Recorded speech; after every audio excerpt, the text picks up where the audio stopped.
A rich woman kicked a veteran single dad out of her luxury store. But when his Medal of Honor hit the floor and made the security guard snap to attention, the entire room froze. And one whispered truth could destroy everything he thought he knew about his family. Will pride and pain tear them apart forever? Or can love and forgiveness rewrite their fate? Before we get into the story, comment below where in the world you are watching from today. Rain drummed steadily against the windows of Ethan Walker's old pickup truck as he pulled into the mechanic shop's parking lot. His worn hands were still covered in grease from a long day of repairs, but his eyes lit up at the sight of Lily waiting inside. She sat on a wooden chair near the office, her backpack clutched close, drawing in her notebook as she always did after school. "Ready to head home, sweetheart?" Ethan asked, his voice warm despite his exhaustion. Lily bounced up, her pigtails swaying. "Dad, look what I drew today." She held up her notebook, showing a colorful picture of what looked like their small house, complete with a rainbow arching over it. "That's beautiful, honey." Ethan helped her into her rain jacket. "Let's get you home before this rain gets worse." Their truck rumbled through puddle-filled streets, windshield wipers squeaking as they worked overtime. Lily hummed softly beside him, still flipping through her notebook. Ethan glanced at her, his heart swelling with love and aching with worry at the same time. Her birthday was just days away, and his wallet felt lighter than ever. At home, their small kitchen welcomed them with familiar comfort, even if the linoleum was peeling at the corners and the cabinets had seen better days. Ethan set about boiling water for macaroni. It wasn't fancy, but it was Lily's favorite. "How about you work on your homework while I cook?" he suggested, pulling out a pot. Lily settled at their scratched kitchen table, spreading out her math worksheet. "Dad, Jenny got a new dress today. It has sparkles all over it." Ethan stirred the macaroni, trying to keep his voice steady. "Is that so?" "Yeah." She said her mom took her to the big store downtown. Lily erased something on her paper, then looked up hopefully. "Do you think maybe?" "Actually," Ethan said, forcing cheerfulness into his voice, "I've been thinking about your birthday. How would you like to go shopping for a new dress this weekend?" Lily's eyes widened. "Really? Like Jenny's?" "Well, maybe not exactly like Jenny's, but we'll find something special." Ethan mentally calculated what he could move around in their tight budget. Skip a few lunches at work, maybe put off that oil change his truck desperately needed. They ate their macaroni together, Lily chattering about her day at school, about the science project they started, about Tommy putting a frog in Sarah's desk, about the spelling test she aced. Ethan listened intently, asking questions, treasuring these simple moments, even as worry gnawed at him. After dinner, Lily helped dry the dishes, something she insisted on doing ever since she turned 8, wanting to be grown up. Ethan watched her careful movements, remembering how her mother used to do the same thing, standing in this very spot. "Bath time, kiddo," he announced once they finished. "Then we can read a chapter before bed." Later, with Lily freshly bathed and in her worn but clean pajamas, Ethan sat on the edge of her small bed. The room was modest, just a twin bed, a dresser with missing knobs, and walls decorated with Lily's artwork. But it was filled with love. "Once upon a time," Ethan began, opening their current book, a library copy they'd checked out last week. Lily snuggled closer, her damp hair leaving a wet spot on his shirt. One chapter turned into 2. Ethan could never resist when Lily asked, "Just one more page," with those big eyes of hers. Finally, he tucked the blanket around her shoulders and kissed her forehead. "Good night, princess. I love you." "Love you too, Dad," Lily mumbled, already half asleep. In his own bedroom, Ethan sat heavily on the edge of his bed. The Medal of Honor sat on his nightstand, catching the dim light from his lamp. He picked it up, running his thumb over its surface. The weight of it felt heavy in his hands, heavier than its physical mass should allow. "I'm trying, Sarah," he whispered to the quiet room, to his wife who wasn't there. "I'm trying to give her everything she needs." His voice caught. "I promise I'll take care of our little girl no matter what. He paused, swallowing hard. "I just wish you were here to see her grow up, to help me figure out all this stuff about dresses and birthdays and—" He trailed off, listening to the rain still falling outside. The medal glinted in his hands, a reminder of valor and sacrifice. But right now, Ethan would trade all the medals in the world for the ability to give Lily the life she deserved, the life Sarah would have wanted for her. He placed the medal back on the nightstand, its presence both a comfort and a bittersweet reminder of everything that had brought him to this point. The next afternoon, clouds hung low over downtown, but nothing could dampen Lily Walker's excitement. Her yellow rain boots splashed through puddles as she skipped ahead of her father, her brown pigtails bouncing with each step. "Careful, sweetheart," Ethan called, quickening his pace to catch up. His work boots were still stained with motor oil from his shift at the garage, and his old jean jacket had seen better days, but none of that mattered. Today was about making his little girl happy. "Look, Daddy." Lily pressed her nose against a gleaming storefront window. Inside, mannequins wore flowing dresses that sparkled under crystal chandeliers. "It's like a princess store." Ethan's stomach tightened as he looked at the boutique's elegant facade. The name Langford Co. was etched in gold letters above the door. This place was way above his budget, but he'd been saving for months. Lily deserved something special for her birthday. "Ready to find your perfect dress?"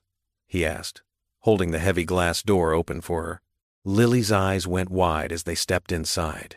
The store smelled of expensive perfume, and soft classical music played overhead. Well-dressed women browsed racks of designer clothing, carrying shopping bags from other high-end stores. A saleswoman in a crisp black suit gave them a quick once-over before turning away.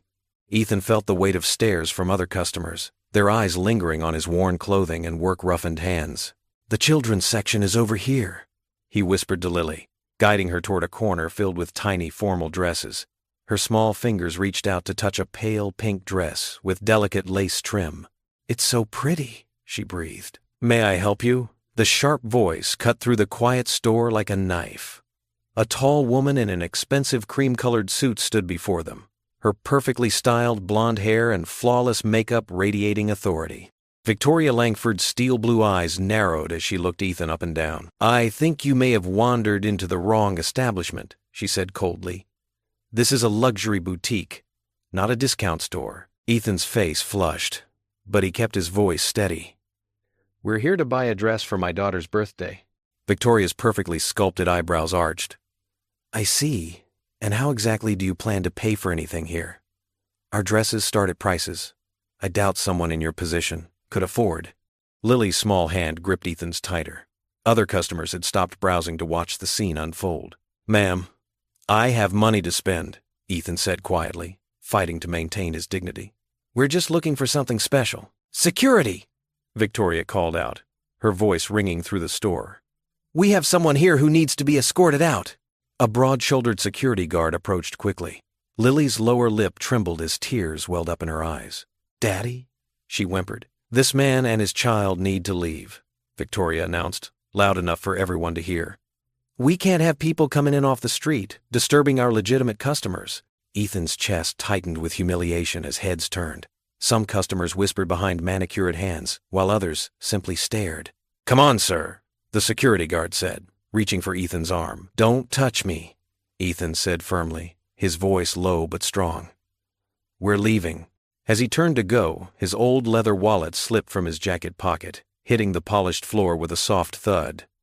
Its contents scattered across the marble tiles, a few worn bills, a faded photo of his late wife, and something else that caught the light. A gold star hanging from a blue ribbon. The security guard bent to help gather the fallen items, then froze. His hands trembled slightly as he lifted the Medal of Honor, the nation's highest military decoration. The guard's expression transformed from stern authority to dawning recognition. In one fluid motion, he straightened to his full height and snapped to attention, executing a precise military salute. "Sir," the guard's voice boomed through the now silent store. "I apologize for this treatment. It's an honor to meet a Medal of Honor recipient." The change in the atmosphere was immediate and electric. Victoria's face drained of color. Customers who had been whispering now stood stock still, their expressions shifting from disdain to shock. "My deepest apologies, Mr. Walker," the guard continued, his voice carrying clearly through the hushed boutique. "I served 12 years myself, and I know what that medal represents. You shouldn't be treated this way anywhere, least of all here." Lily looked up at her father, tears still streaming down her cheeks. Ethan placed a gentle hand on her shoulder, his jaw set firmly as he faced the crowd of onlookers. The same people who had been staring at his shabby clothes now couldn't meet his eyes. Several customers removed their hats in respect. A woman in an expensive fur coat pressed her hand to her mouth, looking ashamed. Victoria Langford stood frozen, her perfectly composed facade cracking as the full weight of her mistake became clear. The security guard held out the wallet and medal with both hands, showing them the respect such items deserved. "Sir, please accept my sincerest apologies," he said, maintaining his rigid posture of attention. Outside the boutique's gleaming windows, Ethan Walker knelt on the wet sidewalk, pulling his trembling daughter close. Lily's small shoulders shook with sobs as she buried her face into his worn jacket, her tears mixing with the light drizzle that fell around them. "Shh, sweetheart. It's okay," Ethan whispered, his calloused hand smoothing her damp hair. His heart ached seeing her distress, but years of military training helped him maintain his composure. "We're okay." The security guard, a tall man with graying temples, stood nearby holding Ethan's weathered wallet with careful reverence. His earlier stern expression had melted into one of deep respect as he looked at the Medal of Honor that had fallen out. "Sir," the guard said, his voice carrying a mixture of embarrassment and admiration, "please." He extended the wallet and medal toward Ethan with both hands, as if handling something precious. "This belongs to you, and I want you to know what an honor it is to meet you." Ethan reluctantly released Lily with one arm to accept his belongings, trying to stuff them quickly into his pocket, but the guard wasn't finished. He straightened his back and raised his right hand in a crisp salute. "Thank you for your service and sacrifice, sir." The formal gesture drew the attention of passing shoppers, who slowed to watch the scene unfold. Through the boutique's windows, several customers who had witnessed the earlier confrontation now stood frozen, their shopping bags forgotten at their feet. An elderly man removed his hat, pressing it to his chest. A young mother whispered something to her curious child, who stopped fidgeting and stood straighter. The atmosphere had shifted from one of judgment to quiet recognition. Ethan's face burned. He'd never wanted attention for his service, especially not like this. The medal felt heavy in his pocket, a weight that reminded him of everything he'd lost, everything he still carried. Lily's sniffles had quieted, but she kept a death grip on his jacket. Her small voice wavered. "Daddy, why were they mean to us?" The simple question cut through him like a knife. How could he explain prejudice and snap judgments to an 8-year-old? How could he tell her that some people would always see their worn clothes first and their worth second? Through the glass, he caught a glimpse of Victoria Langford's retreating figure. Her elegant posture remained rigid as she marched toward the back of the store, designer heels clicking against marble floors. She didn't look back, didn't offer the apology her actions demanded. Her pride seemed to radiate even through the window panes. "Come on, princess," Ethan said softly, rising to his feet and keeping Lily's hand firmly in his. "Let's go home." They walked 3 blocks to the bus stop, Lily unusually quiet beside him. The rain had picked up, creating silver sheets between the buildings. When the bus arrived, its wipers squeaking across the windshield, they climbed aboard and found seats near the middle. Other passengers glanced their way. The security guard's loud salute had attracted enough attention that some recognized them from the scene outside the boutique. An older woman smiled warmly at Lily. A man in a business suit nodded respectfully at Ethan. But the kindness only made Ethan's chest tighter. He pulled Lily closer to his side as the bus rumbled through puddle-filled streets, the familiar route home now feeling like an escape route. "Listen to me, Lilypad," he whispered, using his special nickname for her. His voice was low, meant only for her ears. "We're never going back there again. Never." Lily looked up at him with her mother's eyes, still red-rimmed from crying but full of trust. She didn't argue or ask why. She just squeezed his hand 3 times, their secret code for "I love you," and leaned her head against his arm. The bus continued its journey through the gray afternoon, carrying them away from the glittering boutique windows and the weight of others' judgments. Ethan stared straight ahead, his jaw set, while his daughter's warm hand in his reminded him of what really mattered. They had each other, and that was enough. Rain streaked the windows, blurring the world outside into a watercolor of muted colors. The medal in Ethan's pocket pressed against his leg, a reminder of honor earned and dignity tested. But right now, he didn't feel like a hero. He felt like a father who had failed to protect his little girl from the harsh realities of a world that sometimes saw uniforms and medals, but missed the humanity beneath them. The familiar streets of their neighborhood began to appear through the rain-spattered glass. Ethan watched as they passed the corner grocery where they bought their bread on sale, the park where Lily played on sunny afternoons, the small church where they sat in the back pew every Sunday. These were their places, where they belonged, where no one questioned their right to exist. As the bus drove on, Lily's breathing grew steady against his arm. Her small body relaxed despite the day's upheaval. Her resilience amazed him, just as it had amazed him every day since her mother's passing. She was so much stronger than anyone knew, stronger than the fancy people in that boutique could ever imagine. Victoria Langford sat in her elegant penthouse suite, a glass of expensive red wine untouched in her manicured hand. The city lights twinkled beyond floor-to-ceiling windows, but she couldn't focus on their usual calming effect. All she could see was the little girl's face, tears streaming down her cheeks as she clutched her father's worn jacket. The memory made her stomach turn. She set down the wine glass with a sharp click against the marble side table. "Miss Langford?" Sarah, her assistant, appeared in the doorway of the living room. The young woman's face held an unusual expression, a mixture of concern and disappointment that she rarely dared show. "I have that information you asked for." Victoria straightened in her cream-colored armchair, smoothing her silk blouse. "Come in, Sarah. What did you find?" Sarah crossed the room, tablet in hand, her practical flat silent against the plush carpet. She perched on the edge of the sofa across from Victoria, her usual professional demeanor slightly strained. "His name is Ethan Walker," Sarah began, swiping through screens. 34 years old. Served 3 tours overseas with the Army Rangers. He's quite remarkable, actually." Victoria's perfectly arched eyebrows drew together. "How so?" Sarah turned the tablet around, showing Victoria a newspaper article with a younger Ethan in his military uniform. His eyes were clearer then, his stance proud. He received the Medal of Honor for his actions in combat. During an ambush, he saved his entire unit and 3 civilian families. Even after being shot twice, he went back into the firefight to rescue a child trapped in a collapsed building. The words hit Victoria like physical blows. She remembered the medal that had fallen from his wallet, the one she'd been too proud to acknowledge even after seeing it. Her fingers trembled slightly as she took the tablet. "There's more," Sarah said quietly. She reached over and swiped to another article. This one showed a funeral service, American flags draped everywhere. While he was deployed on his final tour, his wife Rachel died suddenly, an aneurysm. She was alone with their daughter when it happened. Lily was only 4. Victoria's throat tightened. She thought of the little girl's rain boots, scuffed but clearly well cared for. The way her father had sheltered her, even as Victoria had security escort them out like common criminals. "He works 2 jobs now," Sarah continued, her voice soft but pointed. "Mechanic during the day, night security on weekends. Everything he makes goes to taking care of Lily. They live in a small apartment on the east side. He's never missed a parent-teacher conference, never been late on Lily's school payments, even though it means sometimes going without things himself." The tablet showed more pictures.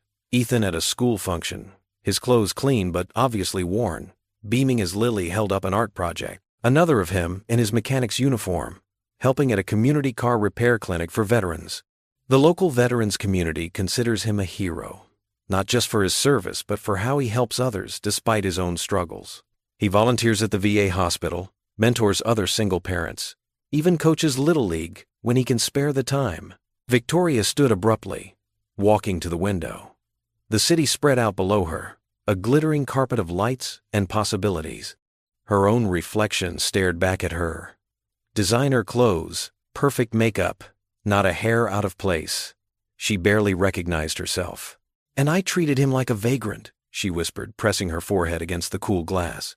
"I humiliated a war hero in front of his daughter." "There's one more thing," Sarah said, her voice even quieter now. "Lily.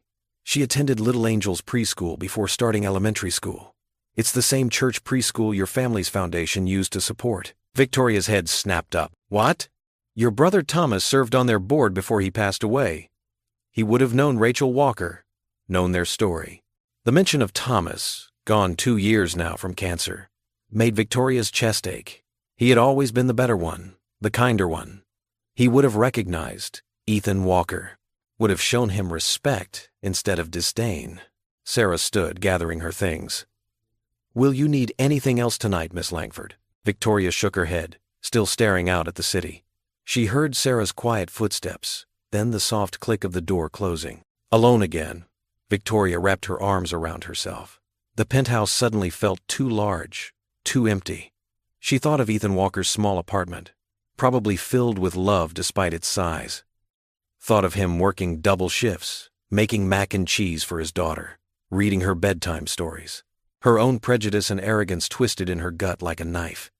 She judged him solely on his appearance, never considering the story behind his worn clothes and calloused hands, never imagining the sacrifice and honor they represented. The city lights blurred as tears filled her eyes.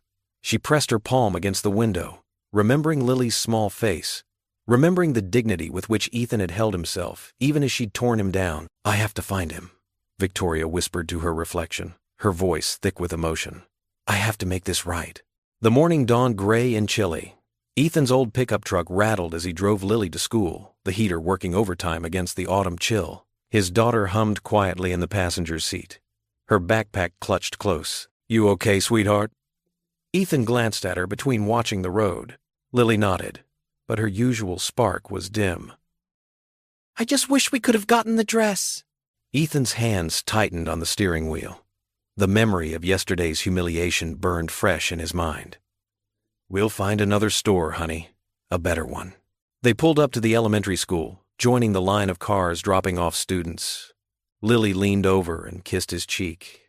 "I love you, Daddy." "Love you too, kiddo." He watched her skip toward the building, her purple backpack bouncing with each step. The sight always made his heart ache. She looked so much like her mother. An hour later, Ethan's muscles strained as he lifted heavy boxes at Gardner's warehouse. The work was mindless but demanding. Sweat dripped down his back despite the cool temperature. This was his second job, the one that helped make ends meet when his mechanic's wages fell short. "Walker!" his supervisor called. "Lunch break!" Ethan grabbed his worn lunch bag and headed to the employee break room. The space was cramped but clean, with a few metal tables and a humming vending machine. He had just unwrapped his peanut butter sandwich when the door opened. Victoria Langford stood in the doorway, looking completely out of place in her designer outfit and perfect makeup. The other workers stared. "Mr. Walker," she said, her voice softer than yesterday. "May I speak with you?" Ethan's jaw clenched. "How did you find me?" I asked around." She stepped closer, wringing her hands. "Please, I need to apologize for yesterday. My behavior was inexcusable." "You're right. It was." Ethan took another bite of his sandwich, deliberately not looking at her. Victoria pulled out a chair and sat down, though he hadn't invited her. "I've learned about your service, your sacrifice, what you did for our country." "Stop." Ethan's voice was quiet but firm. "I don't want your pity." "It's not pity," Victoria insisted. "I was wrong. Terribly wrong. I judged you without knowing anything about you. And now that you know I have a medal, suddenly I'm worthy of respect?" He crumpled his lunch bag. "That's the problem with people like you. You only see what you want to see." Victoria flinched. "That's not fair." "Fair?" Ethan laughed without humor. "Was it fair to humiliate me in front of my daughter? To treat me like dirt because my clothes aren't expensive enough for your taste?" "No, it wasn't." Victoria's eyes filled with tears. "Please, let me make it right. I could help." "I don't want your help," Ethan cut her off. "I don't want your money, or your guilt, or whatever else you're offering. What I want is for you to leave me alone." He stood up, his chair scraping against the floor. The other workers quickly looked away, pretending they hadn't been watching the exchange. "Mr. Walker, please, I have work to do." He walked out, leaving his half-eaten lunch behind. The afternoon dragged by in a blur of heavy lifting and trying to forget Victoria's face. By the time his shift ended, Ethan's back ached, and his mood hadn't improved. He drove to pick up Lily from the after-school program, parking in his usual spot. As he walked toward the building, he saw a familiar figure standing near the entrance. Victoria was there, elegant as ever, though her usual confidence seemed dim. Before he could say anything, the doors burst open and children poured out. Lily emerged with her friends, her face lighting up when she spotted him. "Daddy!" But then she saw Victoria. To Ethan's surprise, his daughter didn't shrink away. Instead, she walked right up to the woman, who knelt down to her level. "Hello, Lily," Victoria said gently. I wanted to say I'm sorry about yesterday. Lily tilted her head, studying Victoria with that direct, innocent gaze that children have. Then she smiled, a small, secret smile that reminded Ethan so much of her mother it hurt.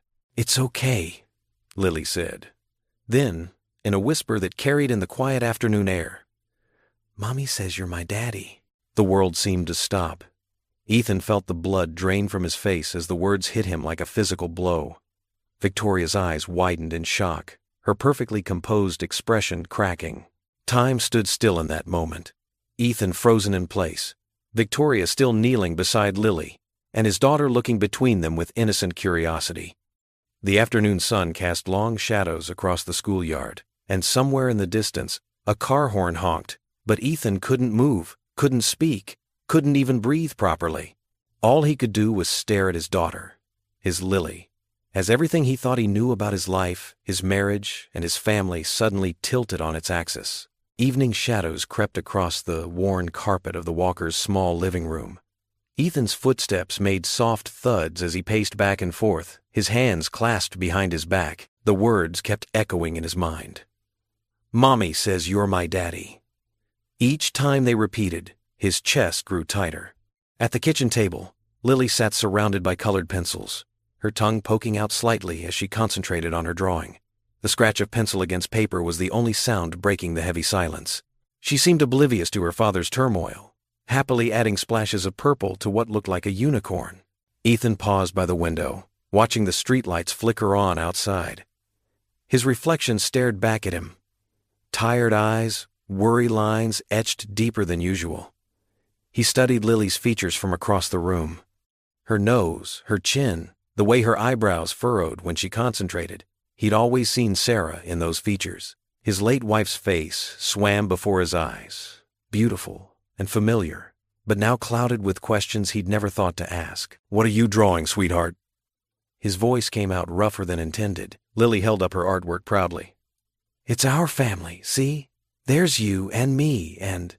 She hesitated, then added softly, Mommy in heaven. Ethan's throat tightened. He crossed to the table and crouched beside her chair, studying the crayon figures. 3 smiling stick people, one with wings. So simple, so certain. If only everything could be as clear as a child's drawing. Tell me about Mommy, he said carefully. What do you remember? Lily tapped her purple pencil against her chin. She had pretty hair, and she sang me songs. Her face scrunched up in concentration. Sometimes I dream about her, but I can't remember if they're real memories or just dreams. Ethan nodded, his heart aching. Lily had been so young when Sarah died. Barely 4 years old. How much could she truly remember? And how much were stories he'd told her, photographs she'd seen, wishes she'd turned into memories? Across town, Victoria Langford stood in her elegant study, a crystal glass of untouched wine in her hand. Her brother James's face smiled at her from a silver-framed photograph on her desk. He'd been gone 5 years now, but sometimes his voice was still so clear in her memory. There was this woman, Vic, he told her once, late at night after too many drinks. The most amazing person I've ever met. But she was married, and I respected that, even if...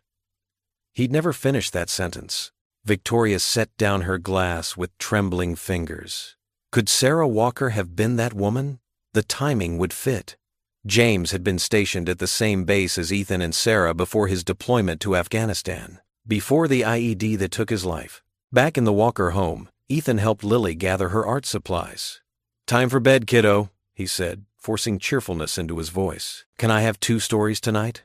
Lily asked, batting her eyelashes in a way that usually melted his resolve. 1 story, he countered, grateful for the familiar routine.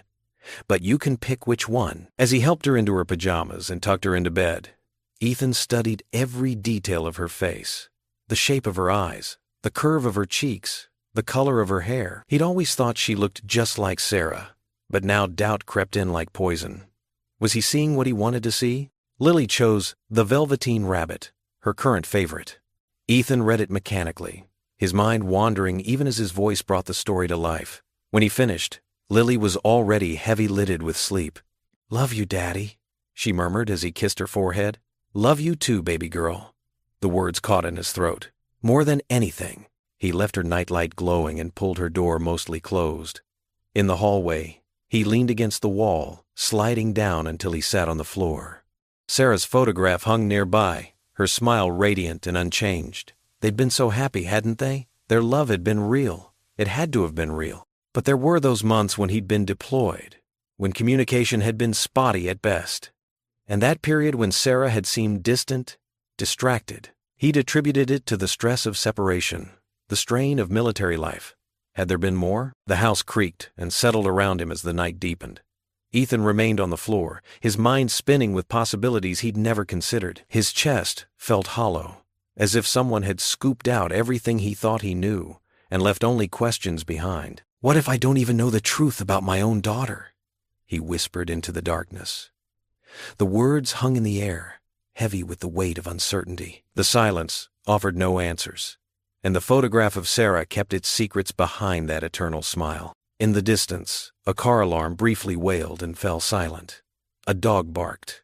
Life went on around him, oblivious to how his world had tilted on its axis.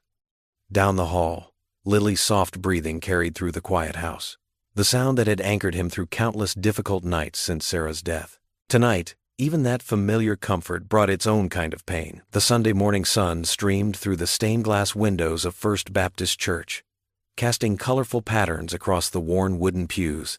Ethan Walker straightened his tie, one of the few nice things he still owned from before his deployment, as he guided Lily through the double doors. Her patent leather shoes clicked against the floor, and her blue dress, though a bit too short now, had been carefully ironed the night before. "Daddy, look at the cookies." Lily pointed toward the fellowship hall where a table of refreshments awaited after service. That's when Ethan saw her. Victoria Langford stood by the children's classroom door, wearing a simple, cream-colored dress that probably cost more than his monthly rent. She was arranging craft supplies on a small table, her perfectly manicured hands organizing colored paper and safety scissors. Ethan's jaw tightened. This was his sanctuary, his and Lily's special place where they could find peace. Now even that felt invaded. "Good morning, Lily." Victoria's voice was gentle as she waved at them. Several other children were already gathering around her, drawn to the promise of Sunday school crafts. "Can I go say hi, Daddy?" Lily looked up at him with hopeful eyes. "We need to find our seats," Ethan said firmly. But Lily had already slipped from his grasp and skipped toward the classroom.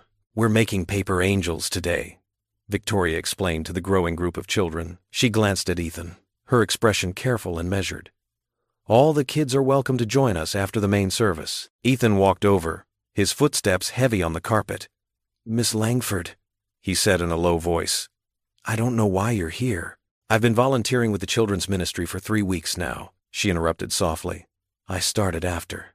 She paused, choosing her words carefully. "After our unfortunate encounter, I didn't know you attended here." 3 weeks? Ethan frowned. They usually came to early service, but today they were late because his alarm hadn't gone off. "We don't need your help or your charity."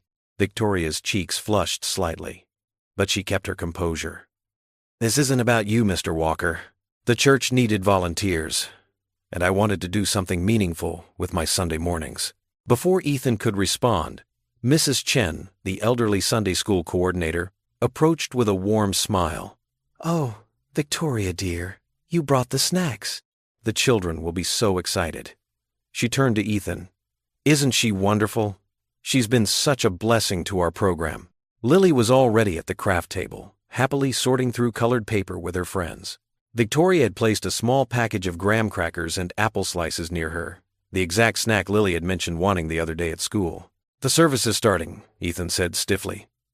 "Lily, come on." "But Daddy, can I stay for Sunday school? Please?" Lily's eyes were bright with excitement. "Miss Victoria said we're making angels for the nursing home." Ethan saw other parents dropping their children off, their faces relaxed and trusting. He looked at Victoria, who was now helping a small boy with his craft smock, her designer dress forgotten as she knelt on the carpet beside him. "Fine," he conceded, his voice tight. "But straight to our pew after Sunday school, understand?" "Yes, Daddy." Lily hugged his legs quickly before running back to join her friends. Throughout the service, Ethan barely heard the sermon. His mind kept wandering to the classroom down the hall, to Victoria's presence in this space, that had always felt safe and familiar. The same woman who had humiliated him in the boutique was now serving snacks to his daughter. When the service ended, he found Lily clutching a carefully made paper angel, her face glowing with pride. Victoria stood back, giving them space, but Lily ran to her anyway. "Thank you for helping me with the glitter, Miss Victoria, and the graham crackers were my favorite." Victoria smiled warmly, but kept her distance from Ethan. "You're welcome, sweetheart. Your angel is beautiful. I'm sure it will make someone at the nursing home very happy." "Miss Victoria knows all about angels, Daddy," Lily declared. "She told us they're God's helpers who watch over people who need love." Ethan's chest tightened at his daughter's words. He placed a hand on Lily's shoulder. "We need to go, honey. Say goodbye." Victoria gathered her things, slipping her designer purse over her shoulder. "Have a blessed Sunday," she said quietly, already turning to leave. "Bye, Miss Victoria," Lily called out, waving enthusiastically. "See you next Sunday." As Victoria's figure disappeared through the church doors, Ethan watched his daughter carefully folding her paper angel, humming the song they'd learned in Sunday school. Her face showed nothing but joy and innocence, unaware of the complicated emotions swirling around her. "Did you see how Miss Victoria helped Tommy when he spilled his juice?" Lily chatted as they walked to their car. "She didn't even get mad when it got on her pretty dress. And she knows all the best stories about Jesus, Daddy." Ethan helped Lily into her booster seat, his movements mechanical as his mind raced. The woman who had ordered security to throw them out of her store was now teaching his daughter about angels and serving snacks with a genuine smile. The contrast made his head hurt. "She's different here," Lily said suddenly, as if reading his thoughts. "Not like at the fancy store. She's nice here, like how Mommy said people are different when they're in God's house." Ethan froze for a moment, then slowly closed Lily's car door. As he walked around to the driver's side, he saw Victoria's expensive car pulling out of the parking lot. His daughter waved happily through the window, and even from this distance, he caught the small, sad smile Victoria gave in return before driving away. The streetlights cast long shadows across the cracked sidewalk as Ethan trudged up the steps to his small apartment. His muscles ached from hours of lifting boxes at the warehouse, and his mind felt foggy with exhaustion. He fumbled with his keys, already thinking about the empty fridge waiting inside, but something made him pause. There, stacked neatly by his front door, were several brown paper grocery bags. Ethan's jaw tightened as he spotted the cream-colored note placed carefully on top. The elegant handwriting was unmistakable. "For Lily. V. You've got to be kidding me," he muttered, running a hand through his hair. Part of him wanted to leave the bags right there, a clear message that he didn't need anyone's charity, especially not Victoria Langford's. But as he lifted one bag to move it aside, the contents shifted. Fresh fruit, vegetables, pasta, and even some of those special cookies Lily loved but he could rarely afford. His stomach growled traitorously. Inside the apartment, he set the bags on the counter and began unpacking them, his movements sharp with frustration. Each item seemed carefully chosen. Healthy snacks for Lily's lunchbox, ingredients for proper dinners, even some cleaning supplies they'd been running low on. "Daddy?" Lily's sleepy voice came from the hallway. She rubbed her eyes, her pink pajamas wrinkled from sleep. "What's all that?" "Just some groceries, sweetheart," Ethan said, trying to keep his voice light. "Go back to bed, it's late." But Lily was already padding over to the counter, her eyes widening at the sight of her favorite apple juice. "Did Miss Victoria bring these? She told me she would." Ethan's hand stilled on a box of cereal. "When did she tell you that?" "At church. She asked what kind of juice I like." Lily reached for an apple, her small face hopeful. "Can I have one?" Ethan wanted to say no, wanted to pack everything back up and return it. But Lily's eager expression melted his resolve. One apple, then straight back to bed. The next afternoon, Ethan's phone buzzed with a text from Mrs. Chen, Lily's after-school teacher. His heart jumped. Was Lily okay? But the message simply read, "Don't worry. Victoria Langford cleared it with the office to bring art supplies for the children's program." He left work early, driving perhaps a little too fast to the school. Through the classroom window, he saw Victoria sitting at a low table with several children, including Lily. She traded her usual designer clothes for a simple sweater and jeans, her dark hair pulled back in a casual ponytail. Victoria was showing Lily how to mix watercolors, her hands gentle as she guided the brush. Other kids crowded around, eager for their turn. But Victoria gave each child her full attention. She didn't look like someone plotting something sinister. She looked natural. "Mr. Walker," Mrs. Chen greeted him warmly. "Your daughter is quite the artist. Miss Langford brought some really wonderful supplies for our art program." "Did she now?" Ethan's voice was flat. "Oh yes, and she's volunteered to help twice a week. The children adore her already." Inside the classroom, Lily looked up and spotted him. "Daddy, look what I made." She held up a painting of what might have been a rainbow or possibly a very colorful horse. Her smile was brighter than he'd seen in weeks. Victoria met his eyes across the room, and for a moment he saw uncertainty flash across her face. But then Lily tugged on her sleeve, asking about adding more purple, and Victoria turned back to help her. Ethan watched as his daughter chatted animatedly with Victoria, showing her more paintings and giggling at something the woman said. The scene stirred something painful in his chest, a mix of gratitude and resentment, hope and fear. What right did this woman have to walk into their lives like this, to give Lily things he couldn't provide, to make his daughter smile in a way that reminded him so sharply of her mother? But the harder question burned deeper. What if Lily's whispered words at school held some truth? What if Victoria knew something about his late wife, about Lily's past, that he didn't? Victoria helped Lily clean her paintbrushes, praising her careful attention to detail. His daughter beamed under the attention, and the sight made Ethan's throat tight. He couldn't remember the last time he'd had the energy to sit and do art with her, to make her laugh like that. "Time to go, Lily," he called out, perhaps more sharply than necessary. Lily's face fell slightly, but she nodded, gathering her paintings. "Can I show Miss Victoria my drawings tomorrow?" Before Ethan could answer, Victoria spoke gently. "Why don't you save them to show me next time? Your daddy probably has plans for you today." The consideration in her voice only made Ethan more uneasy. He watched Lily give Victoria a quick hug goodbye, the gesture so natural it seemed like they'd known each other forever instead of just days. As they walked to the car, Lily clutched her paintings, talking excitedly about colors and techniques, and how Miss Victoria had taught her to make clouds look real.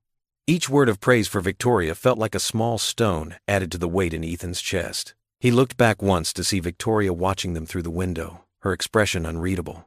The late afternoon sun caught her face, and for a moment, she looked almost sad.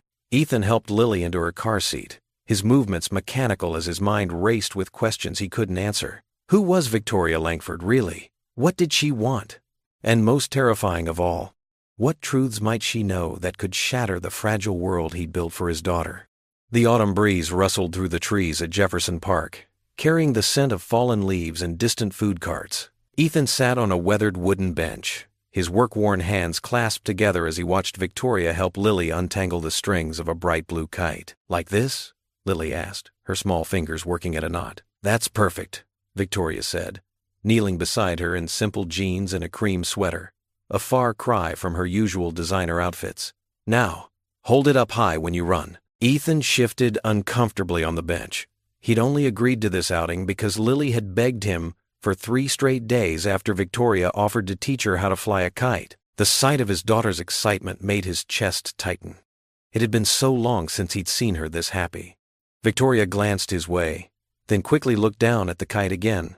Her perfectly styled hair was coming loose in the wind, making her seem more human somehow, less like the cold woman from the boutique. "Ready?" Victoria called to Lily. "Remember what I showed you. Run into the wind." Lily took off across the grass, her pink sneakers pounding against the earth as she held the kite high. The blue diamond danced and bobbed behind her, trying to catch the breeze. Victoria jogged alongside, offering gentle encouragement. "A little faster. That's it." To Ethan's surprise, the kite suddenly caught an updraft and soared skyward. Lily's delighted squeal echoed across the park. "Daddy, look, I'm doing it."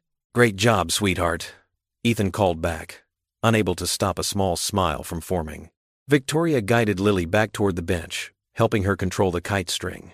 As Lily concentrated on keeping the kite aloft, Victoria sank onto the opposite end of the bench from Ethan. Her usual confident demeanor seemed to falter. "Thank you," she said quietly, watching Lily, "for letting me be here today." Ethan nodded stiffly, but didn't respond. The silence stretched between them, broken only by Lily's continued exclamations of joy. "I used to come here with my brother," Victoria said suddenly, her voice soft. "Before he died. We'd fly kites just like this. Something in her tone made Ethan turn to look at her. Her eyes were fixed on the horizon, but they seemed far away. James was the good one in our family, she continued. He actually cared about people, not just appearances and social standing like our parents. She gave a bitter laugh. The last time I saw him, we fought. I told him he was throwing his life away, working at that community center instead of joining Father's business. The wind tugged at her hair again, and she absently tucked it behind her ear. He died 2 weeks later. Car accident. I never got to tell him I was wrong. Ethan found himself studying her profile, seeing for the first time the pain etched in the corners of her mouth. I'm sorry about your brother, he said quietly. Victoria's shoulders slumped slightly. Our parents, they're not good people, Mr. Walker. They taught us that worth was measured by bank accounts and social circles. James rejected that. She paused, swallowing hard. I embraced it. And look where it got me. Living alone in that big empty penthouse, so disconnected from real life that I treated a war hero like a criminal. Her honesty caught him off guard. The carefully maintained wall of his anger cracked, just slightly. Daddy! Victoria! Watch this! Lily called out, making the kite dive and swoop. They both smiled at her enthusiasm before Victoria spoke again. I haven't spoken to my parents in 3 years, not since I started questioning everything they taught me. Sometimes I wonder if I'll end up just like them, bitter and alone, pushing away anyone who doesn't fit their narrow view of the world. You're here now, Ethan found himself saying. That's something different. Victoria turned to him, surprise flickering across her face. Yes, she said softly. I suppose it island. They watched as Lily continued to guide the kite through the afternoon sky, its blue shape dancing against the clouds. A hot dog vendor passed nearby, and the smell of grilled onions wafted toward them. Are you hungry, Lily? Victoria called out.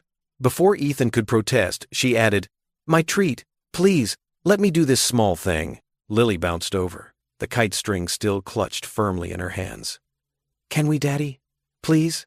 Ethan looked at his daughter's hopeful face, then at Victoria. The wealthy woman who had humiliated him was still there, but now he could see something else too. Someone lonely, someone trying to change. All right, he said finally. Thank you. As Victoria went to get their hot dogs, Ethan helped Lily adjust her grip on the kite string. The blue diamond soared higher, catching a perfect gust of wind.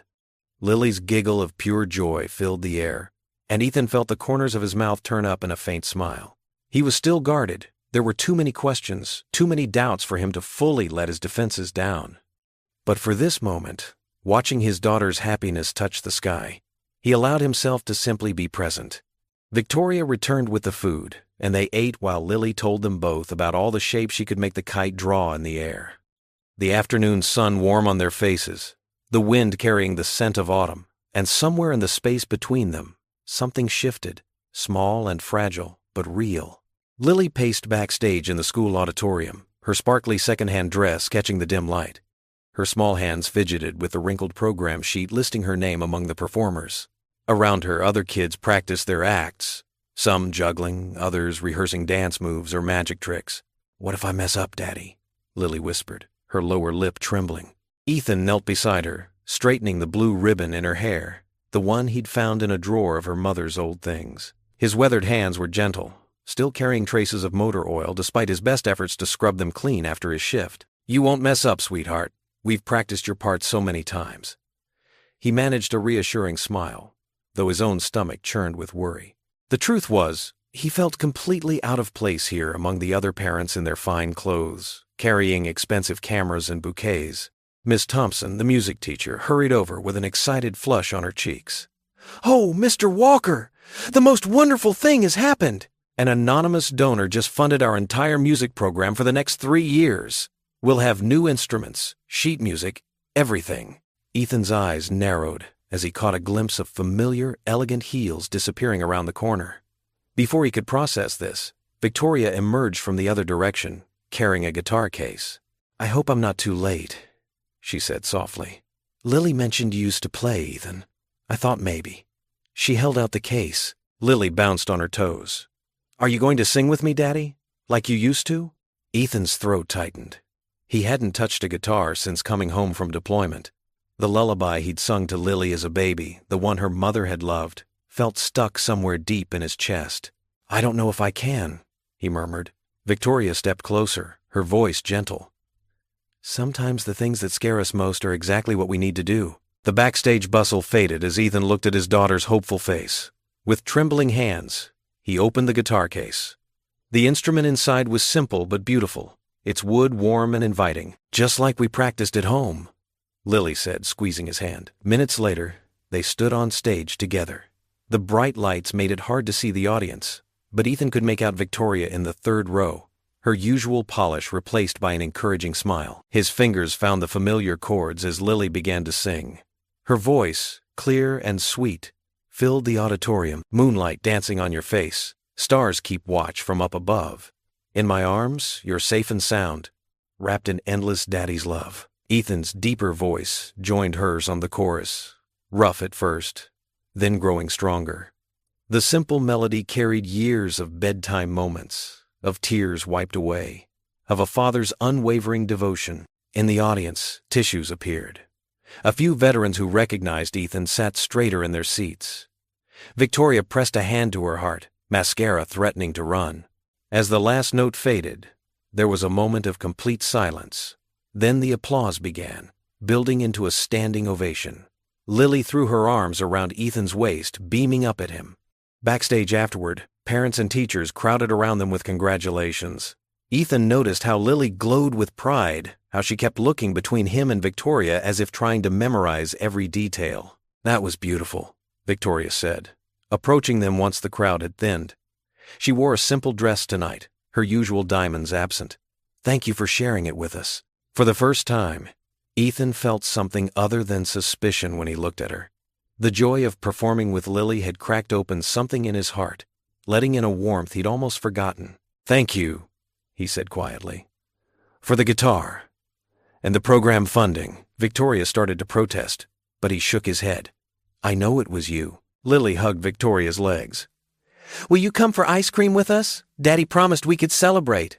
That familiar uncertainty crept back into Ethan's chest. He watched Victoria interact with his daughter, so natural, so caring, and wondered what right he had to keep them apart. Yet the questions about Lily's mother's words still haunted him. But tonight wasn't for doubts.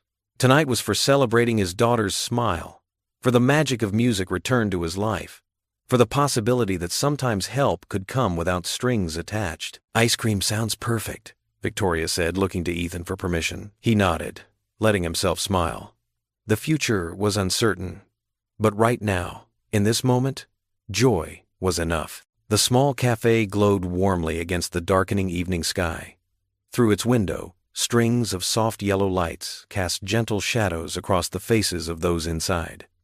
At a corner table, coffee cups steamed between Ethan and Victoria, while Lily dozed peacefully in the cushioned booth beside her father, her head resting against his arm.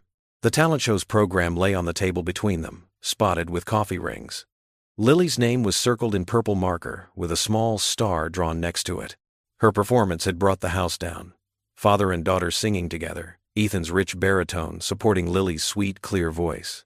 "I still can't believe how beautiful that was," Victoria said softly, careful not to wake Lily. She wrapped her hands around her coffee cup, her usual polish softened by genuine emotion. "The way everyone responded. You could feel it in the room." Ethan nodded, his guard lowered by the evening's success and the comfortable warmth of the cafe. It was her mother's favorite lullaby. He gently stroked Lily's hair as she slept. "Sarah used to sing it every night, even when I was deployed." Victoria's eyes softened.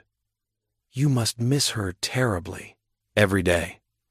Ethan took a sip of his coffee, black and strong. "But moments like tonight, they help. I never thought I'd sing that song again, much less in public."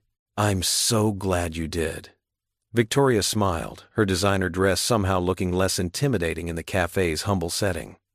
"And the music program funding came through at just the right time." The school board was thrilled. "That was incredibly generous of the anonymous donor," Ethan said, giving her a knowing look. "Though maybe not so anonymous anymore." Victoria waved her hand dismissively. "It's the least I could do. Besides, my family has always believed in supporting education." Though admittedly, Some of our other business decisions weren't quite so beneficial to the community. What do you mean? Ethan asked, his voice casual but something in Victoria's tone making him alert. She stirred her cappuccino thoughtfully. Oh, you know how it goes. Big business, tough choices. My father had to make some difficult decisions before he passed. The pension restructuring at the mill was particularly controversial. Ethan's hand froze mid-reach for his coffee cup. The mill? Your father was Richard Langford? Yes, Victoria said, not noticing the sudden tension in his voice. Langford Industries owned several manufacturing plants in the region. The pension adjustments were necessary for the company's survival, or so he always said. Though I know it was hard on many families. Hard? Ethan's voice came out harsh, making Lily stir slightly beside him. He lowered his volume but couldn't mask the anger. Your father's pension adjustments destroyed lives. Men who gave decades to that mill had their retirement cut in half. My own father worked there for 30 years. Victoria's face paled. Ethan, do you know what happened to him? Ethan's fingers gripped his coffee cup so tightly his knuckles showed white. He had to keep working well into his 70s, developed lung problems from the factory floor. Died still trying to make ends meet. I had no idea, Victoria whispered, reaching across the table. Ethan, please. He pulled his hand away as if her touch might burn him. All this time, the fancy clothes, the charity, the kind gestures, it was bought with money stolen from working people, from veterans like me. That's not fair, Victoria protested, but her voice wavered. I wasn't involved in those decisions. No, you just benefited from them. Ethan carefully slid out of the booth, gathering the sleeping Lily in his arms. She mumbled something and nestled against his shoulder. All your talk about wanting to make amends, about understanding, it means nothing now. Victoria stood too, her eyes bright with unshed tears. Please don't do this. What happened tonight, the connection we shared, was a lie. Ethan cut her off, his voice cold. Stay away from us, Victoria. I mean it. Don't come to the church. Don't try to help. Don't even look at my daughter, Ethan.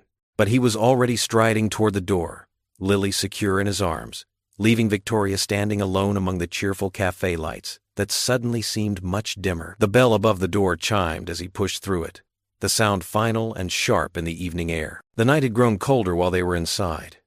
Ethan held Lily closer as he walked quickly down the sidewalk, his breath coming out in angry clouds. Behind him, through the cafe window, Victoria remained motionless, one hand pressed against the glass, watching them disappear into the darkness. Lily stirred against his shoulder. Daddy? Where are we going? Home, sweetheart, he said, trying to keep the bitterness from his voice. We're going home. The streets were nearly empty now, their footsteps echoing off brick buildings.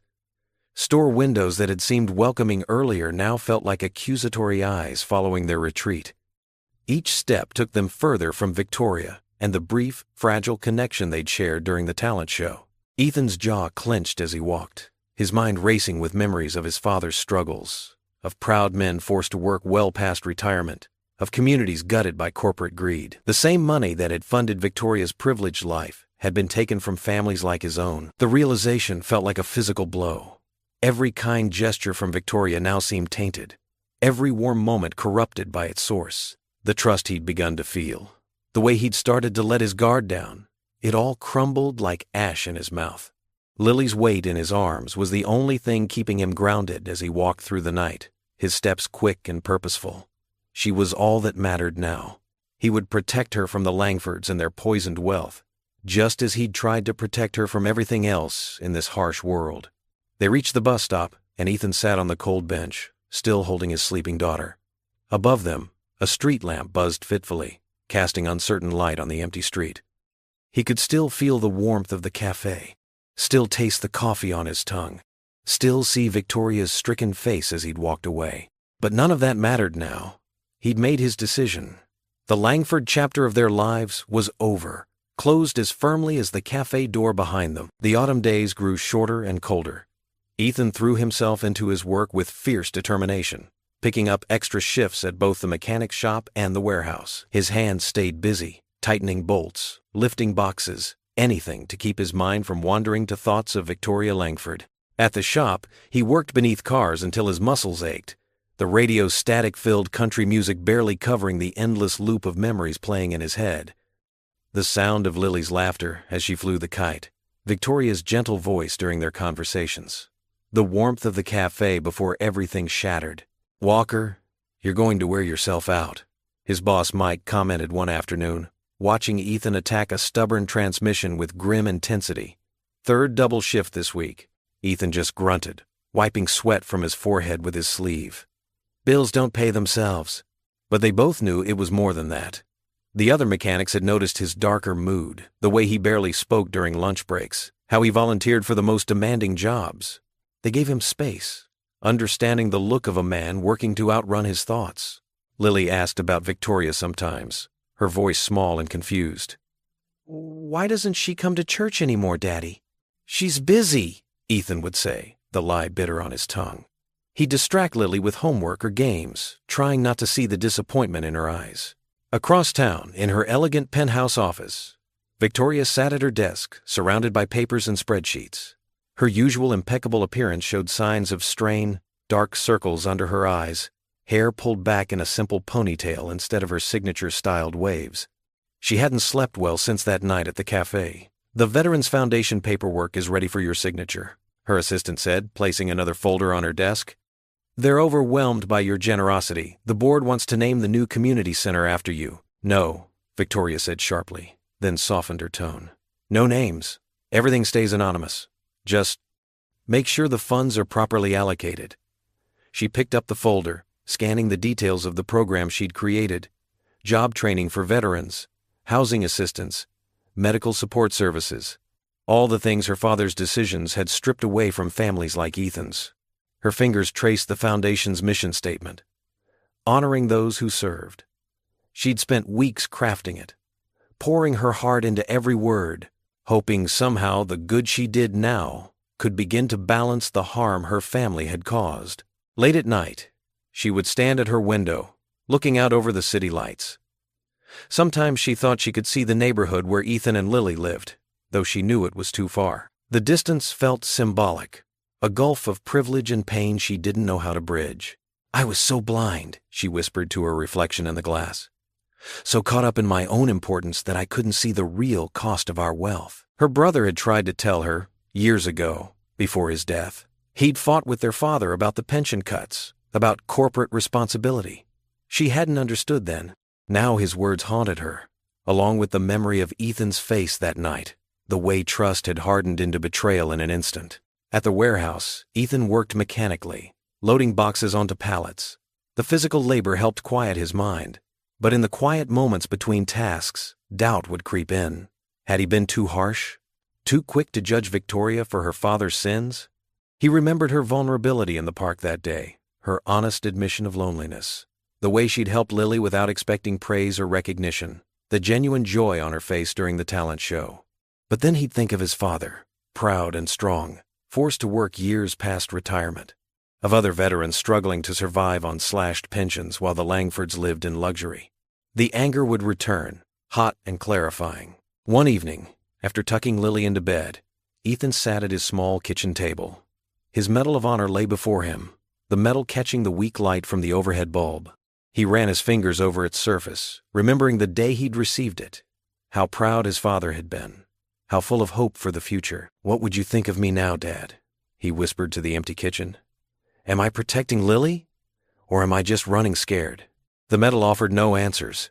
It just gleamed quietly, a symbol of courage that suddenly felt heavy with questions. Ethan picked it up, its familiar weight in his palm bringing memories of sacrifice, honor, and the complicated truth that sometimes the right path isn't the clear one. He thought of Victoria's efforts to make amends, her clumsy but sincere attempts to bridge the gap between their worlds. He remembered the security guard's salute in the boutique, how that small act of respect had meant more than any apology. Outside his window, a car passed slowly, its headlights briefly illuminating the room. For a moment, Ethan thought he saw Sarah's reflection in the glass, remembered her gentle way of finding good in everyone.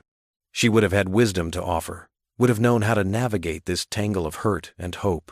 But Sarah was gone, and he was here alone with his medals and his memories, trying to be both mother and father to their daughter while keeping his own heart safely walled away. The silence of the apartment pressed in around him, broken only by the distant sound of Lily's steady breathing from her room. The metal felt colder now in his hand. He set it carefully back on the table, struck by the sudden realization that in pushing Victoria away, he might have lost something precious, not just for himself, but for Lily too. The thought settled heavily in his chest, a weight he wasn't sure how to carry. The familiar ding of the convenience store door made Ethan look up from restocking the energy drinks. He'd taken an extra shift here too, determined to keep his mind off everything that had happened. But there stood Mark Reynolds, the security guard from the boutique, holding a cup of coffee and wearing a concerned expression. "Mr. Walker," Mark said, giving him a respectful nod. "Got a minute?" Ethan straightened up, his back stiff from hours of lifting boxes. "Just Mark is fine. And yeah, I'm due for a break anyway." They stepped outside into the crisp evening air. The street lamps cast long shadows across the empty parking lot. Mark took a sip of his coffee, seeming to gather his thoughts. "Look, I know it's not my place," Mark began, "but I think there's something you should know about Miss Langford." Ethan's jaw tightened. "I know enough. With all due respect, sir, I don't think you do." Mark pulled out his phone and pulled up a news article. "Take a look at this." Reluctantly, Ethan glanced at the screen. The headline read, "Anonymous Donor Establishes Veterans Housing Initiative." His eyes widened as he saw his own name mentioned, the Ethan Walker Veterans Support Program. "That's just the beginning," Mark continued, scrolling through more articles. 3 new shelters, a scholarship fund for veterans' children, free mental health services for military families. All in your name, all anonymous, but I know it's her because I've seen her leaving the foundation offices late at night. Ethan's hands trembled slightly as he handed the phone back. "Could be anyone using my name." "Sir, she's been working non-stop. I have a buddy who works security at her building. Says she's barely slept, making calls, organizing fundraisers. She sold her father's vacation house to fund these programs." The weight of this information settled heavily on Ethan's shoulders. He remembered Victoria's face at the talent show, how genuine her smile had been when Lily performed. "Why are you telling me this?" Ethan asked, his voice rough. "Because sometimes people surprise us," Mark replied simply, "and sometimes pride keeps us from seeing the truth." After Mark left, Ethan couldn't focus on work. During his break, he found himself searching online, finding more evidence of Victoria's efforts. A new medical clinic for veterans' families, a job training program, each initiative carefully planned to address real needs, not just throw money at problems. The next day, he dropped Lily off at school and drove past one of the new shelters. The sign caught his eye. Walker Veterans House, where heroes find home. Through the windows, he could see veterans gathered in what looked like a support group meeting. A young man in a wheelchair was smiling, actually smiling, as he talked with others. At the warehouse that afternoon, his supervisor mentioned they were hiring veterans through a new employment program. "Great initiative," the supervisor said. "Someone's finally doing something right for our servicemen." Ethan went home that evening to find Lily drawing at the kitchen table. She'd made a picture of 3 people holding hands, himself, Lily, and a figure that looked suspiciously like Victoria. "Do you miss her, Daddy?" Lily asked, her innocent eyes searching his face. Ethan sat heavily in the chair beside her. "It's complicated, sweetie. She made me feel special," Lily said quietly, continuing to color. "Like when Mommy used to read to me." That night, after tucking Lily in, Ethan knelt beside her bed, watching her peaceful sleeping face. The moonlight filtered through her window, casting a gentle glow across her teddy bear, the one Victoria had brought her after she'd had a bad day at school. His fingers traced the edge of his Medal of Honor, which he always kept close.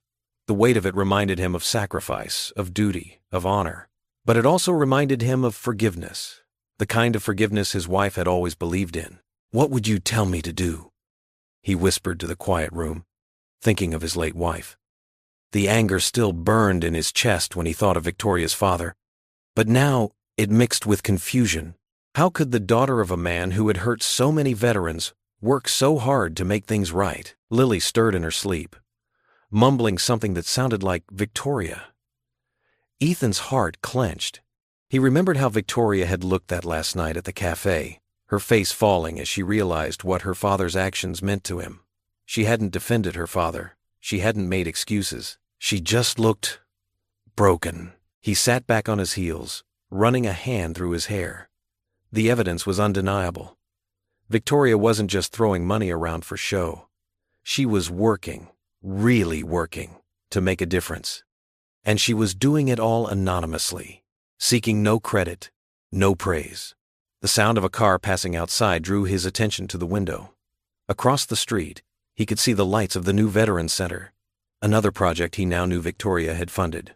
Through the windows, he could see men and women in uniform, gathering for what looked like a late-night support group. His anger warred with gratitude, pride with understanding. The woman who had humiliated him in that boutique was the same woman who had sold her inheritance to help his fellow veterans, the same woman who had made his daughter smile again. Ethan touched Lily's small hand, so trusting even in sleep. "Maybe," he whispered, more to himself than to his sleeping daughter. "Maybe we all deserve a second chance." The question hung in the air, unanswered. Should he reach out to Victoria?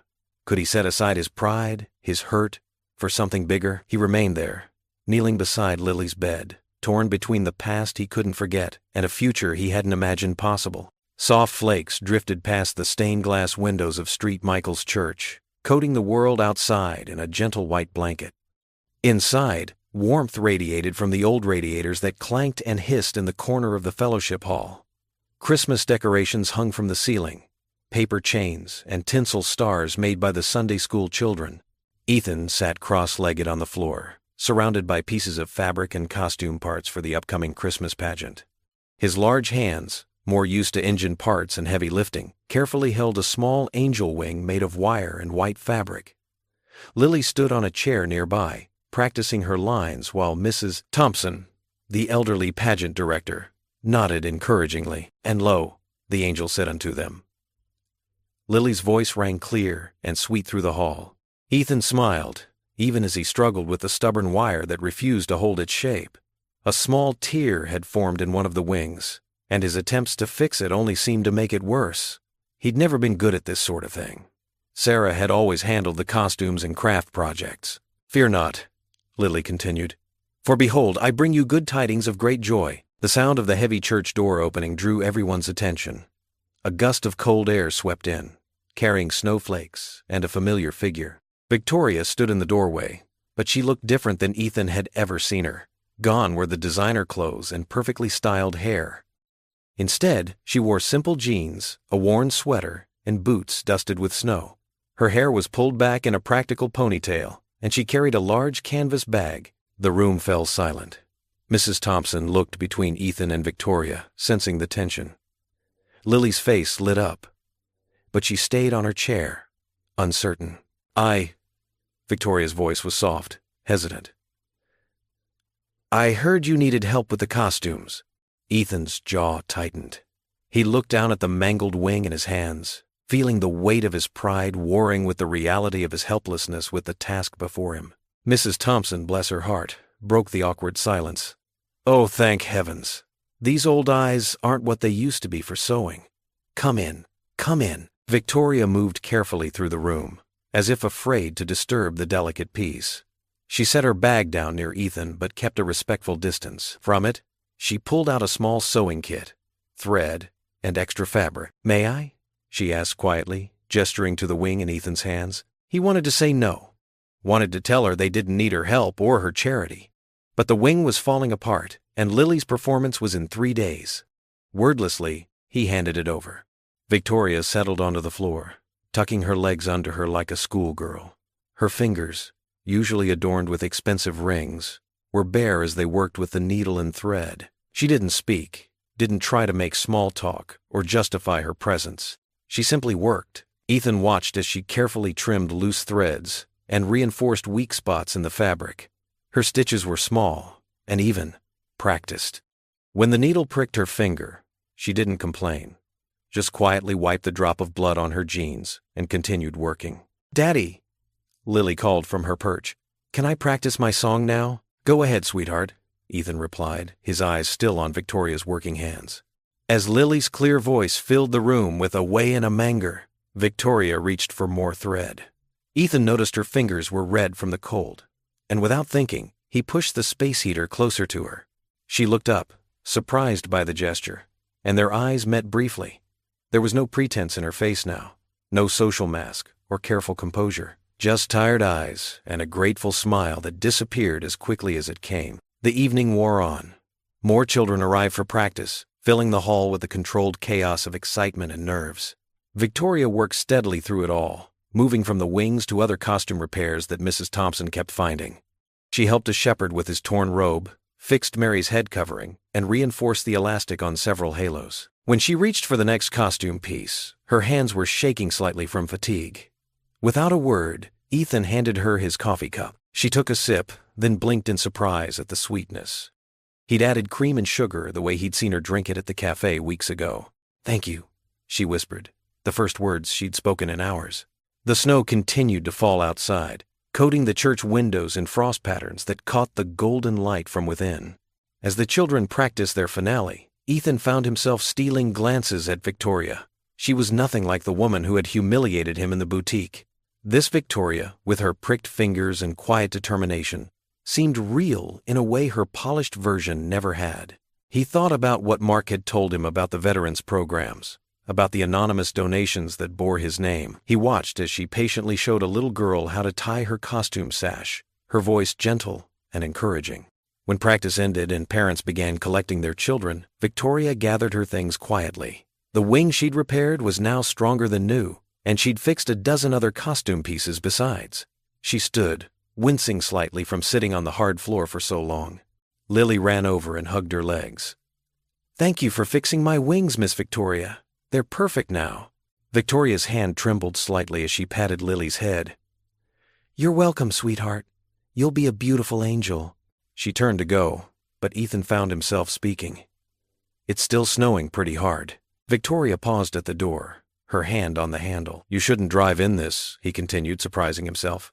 "There's coffee in the kitchen. We could wait it out." Something shifted in his chest as he watched her shoulders relax, just slightly. She turned back, and in her eyes he saw not the wealthy woman who'd looked down on him, but someone who was just as lost and searching as he was. The hardness he'd been carrying since learning about her father began to crack, like ice in spring thaw. Snow fell in thick, gentle flakes outside St. Michael's Church, turning the evening into a Christmas card scene. Colored lights spilled through the stained glass windows, casting rainbow shadows on the pristine white ground.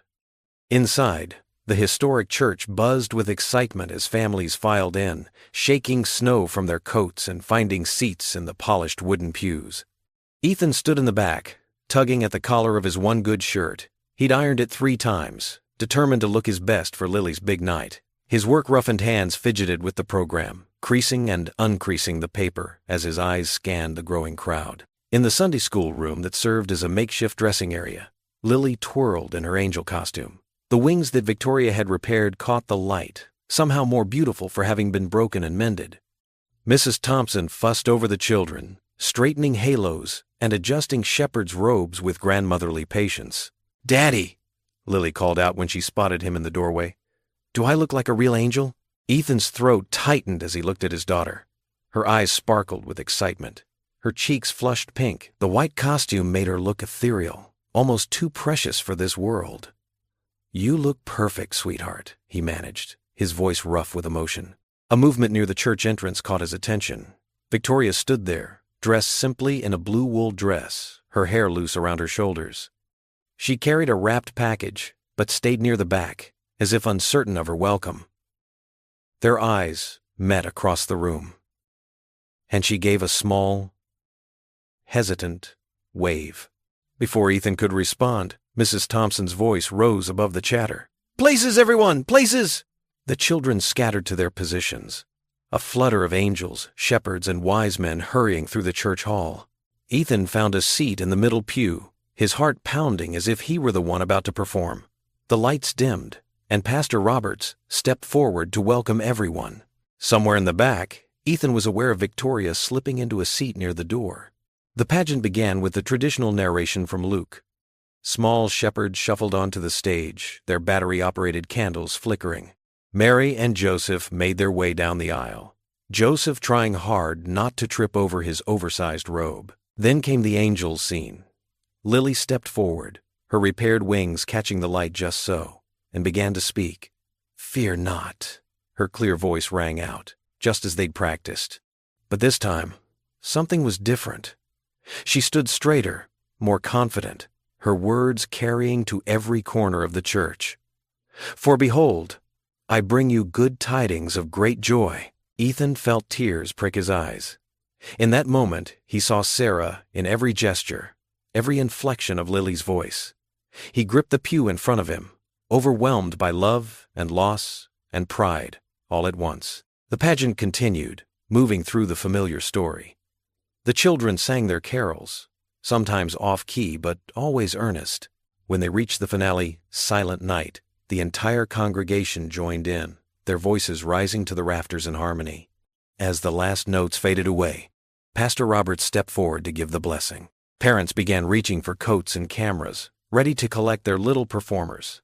Ethan made his way to the Sunday school room, where Lily was bouncing with excitement. "Did you see me, Daddy? Did you hear how I didn't forget any words?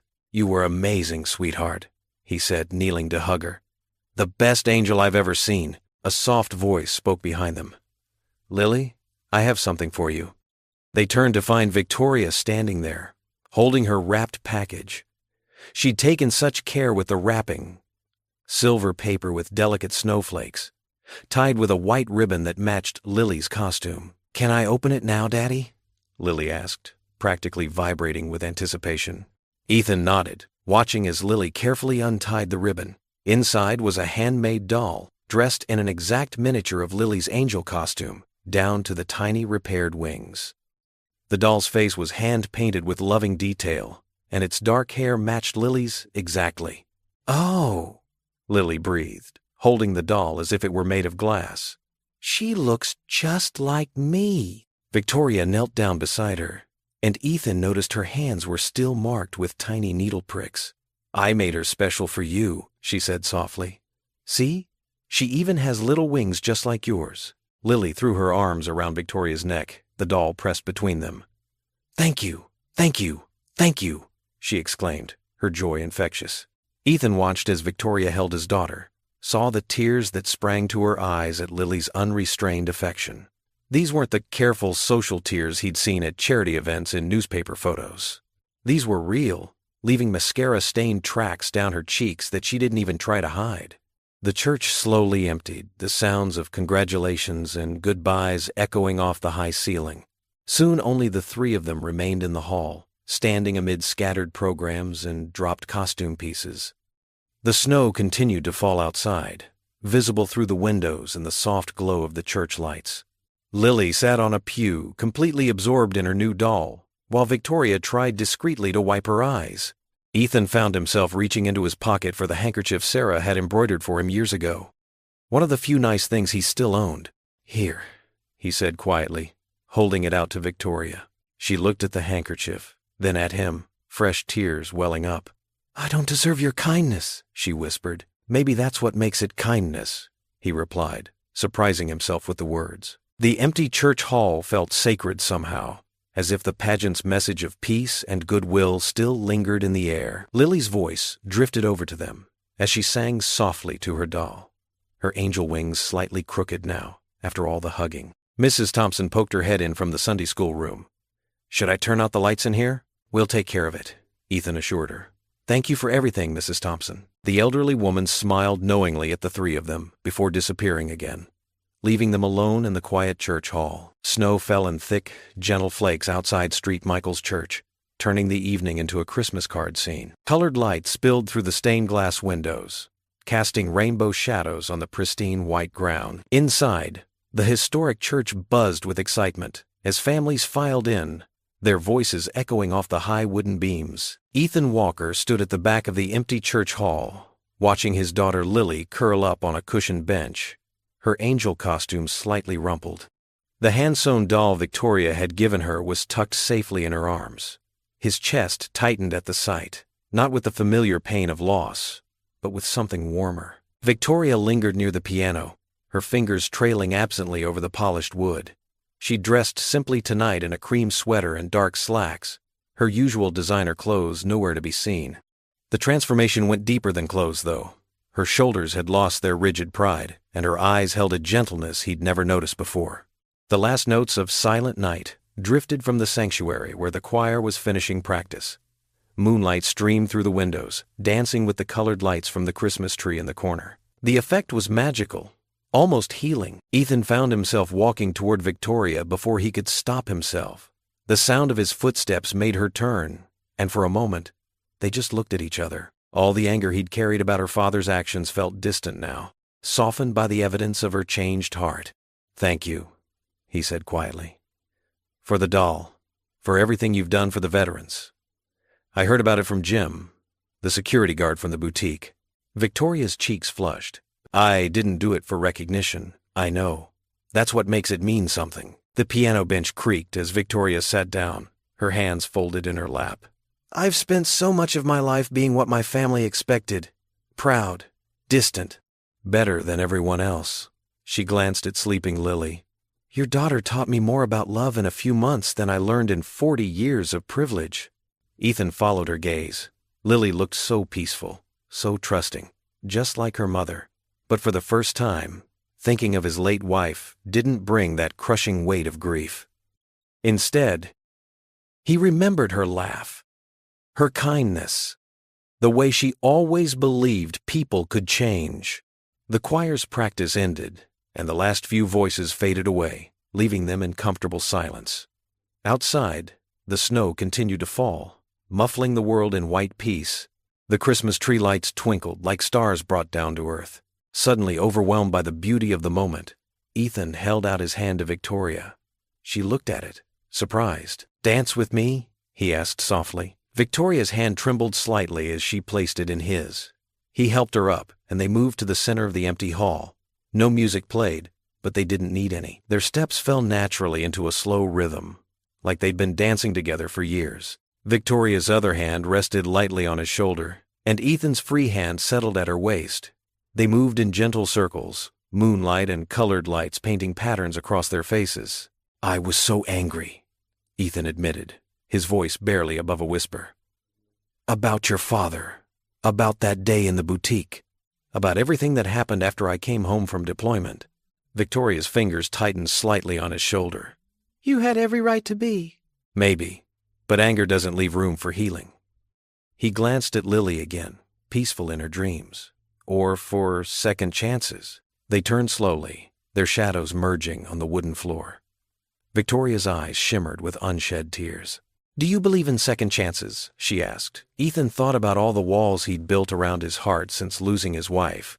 He thought about how Lily had slowly pulled Victoria past those walls, showing him a truth his pride hadn't wanted to see. "I'm starting to," he whispered. Their dance slowed until they were barely moving, just swaying together in the quiet church hall. The snow outside made everything feel hushed, sacred, like the world was holding its breath. Victoria lifted her face to look at him, and Ethan saw all her defenses had fallen away. No more society mask, no more guilty conscience, just a woman who had learned what really mattered in life. His own heart felt lighter than it had in years.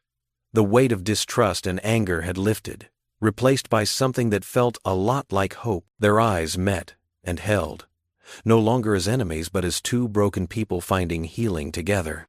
In that moment, surrounded by Christmas lights and falling snow, with his daughter sleeping peacefully nearby, Ethan realized that sometimes the best gifts come wrapped in forgiveness. A week after the Christmas pageant, warmth and the smell of baking chicken filled Ethan Walker's modest kitchen. The small space felt different tonight, brighter somehow, despite the winter darkness pressing against the windows. Steam rose from a pot of vegetables on the stove, while bread warmed in the oven, creating a cozy atmosphere that made the cramped quarters feel more like home than they had in years. Lily sat at their scratched wooden table, her legs swinging beneath her chair as she arranged her vegetables into silly faces on her plate. Her new angel doll watched the proceedings from a safe perch on the counter, away from any potential food spills. Victoria, wearing a simple sweater instead of her usual designer clothes, stirred gravy in a pan while Ethan carved the chicken. "And then Jimmy said frogs don't wear shoes," Lily giggled, launching into another playground story. "But I told him maybe they do, we just can't see them because they're frog-sized." Victoria's laugh joined Lily's, genuine and unrestrained. Well, that's perfectly logical. Maybe they have tiny boots for rainy days. Dad, do frogs have rain boots? Lily turned to Ethan with complete seriousness. Ethan couldn't help but smile, a real smile that reached his eyes. I don't think so, sweetheart. But maybe they should. The conversation flowed easily as they settled around the table. Victoria had insisted on bringing dinner, but not from an expensive restaurant. Instead, she'd arrived with grocery bags and a determination to cook alongside them. Now, watching her pass the bread basket to Lily, Ethan marveled at how natural it felt. This gravy is amazing, he said, surprising himself with the compliment. Where did you learn to cook like this? Victoria's cheeks flushed slightly. Our housekeeper, Mrs. Chen. I used to hide in the kitchen when my parents had their society parties. She taught me everything she knew. She paused, her expression softening. She was the only one who saw me as just Victoria, not a Langford. Ethan nodded, understanding in his eyes. The name Langford had been a wall between them, but tonight it felt less like a barrier and more like a story. One of many that made up who Victoria really was. Tell us more about Mrs. Chen, Lily requested, carefully spreading butter on her bread. Did she make cookies too? The best almond cookies in the world. Victoria smiled, but there was a hint of sadness in it. She taught me that real love shows up in the small things, like remembering someone's favorite dish, or making sure they eat when they're sad. The words hung in the air, carrying more weight than just talk of cookies. Ethan thought about the groceries that had appeared at his door weeks ago, the art supplies for Lily, all the quiet ways Victoria had tried to show she cared. Dad makes good mac and cheese when I'm sad, Lily offered, reaching for seconds of chicken. And he sings the rainbow song. The rainbow song? Victoria raised an eyebrow at Ethan. He ducked his head, embarrassed but smiling. It's nothing special, just something her mom and I made up when she was little. A comfortable silence fell, broken only by the clink of forks against plates. Through the window, snow had started falling again, adding to the peaceful atmosphere inside. Finally, Ethan cleared his throat. You know, I still have moments when I'm scared, he admitted quietly. About trust. About the future, about doing right by Lily. Victoria set down her fork, giving him her full attention. Lily continued eating, but her movements slowed, listening in that perceptive way children often do. I understand that, Victoria replied softly. I haven't always given you reasons to trust me. No, but you've given me reasons to try. Ethan's voice was steady despite the vulnerability in his words. My chaplain overseas used to say that forgiveness isn't about forgetting the past. It's about choosing to build something new despite it.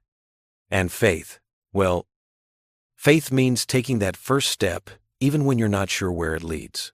Victoria's eyes glistened in the kitchen's warm light. I want you to know that I'll work every day to earn your trust, Ethan, both of you. She glanced at Lily, who had abandoned all pretense of not listening. However long it takes. However long? Lily echoed, looking between them hopefully. However long, Victoria confirmed, her voice firm with conviction. Ethan felt something shift in his chest, like a weight he'd carried for years was finally beginning to lift. Without overthinking it, he reached across the table and took Victoria's hand in his. Her fingers were warm, and they trembled slightly as they curled around his. It was a simple gesture, but in that moment, it carried all the hope and possibility of new beginnings. Through the window, snowflakes danced in the glow of the porch light, and inside, the small kitchen held 3 people finding their way towards something that felt remarkably like family. Snow drifted lazily through the cold December air as the midnight service drew to a close. The church's stained glass windows glowed warmly from within, casting colorful patterns on the fresh white blanket covering the ground. Inside, the congregation sang the final verses of Silent Night, their voices rising in gentle harmony toward the vaulted ceiling. Ethan Walker sat in the wooden pew with Lily snuggled against his side, her small hand wrapped tightly in his. Victoria Langford sat on Lily's other side, elegant even in her simple wool coat, her eyes glistening with unshed tears as the final notes faded away. The pastor's closing prayer echoed through the hushed sanctuary. May the spirit of Christmas fill your hearts with peace, joy, and love. Go forth blessed by his grace. Amen. Amen, the congregation whispered back. As people began gathering their coats and scarves, Lily tugged on Ethan's sleeve. Daddy, look!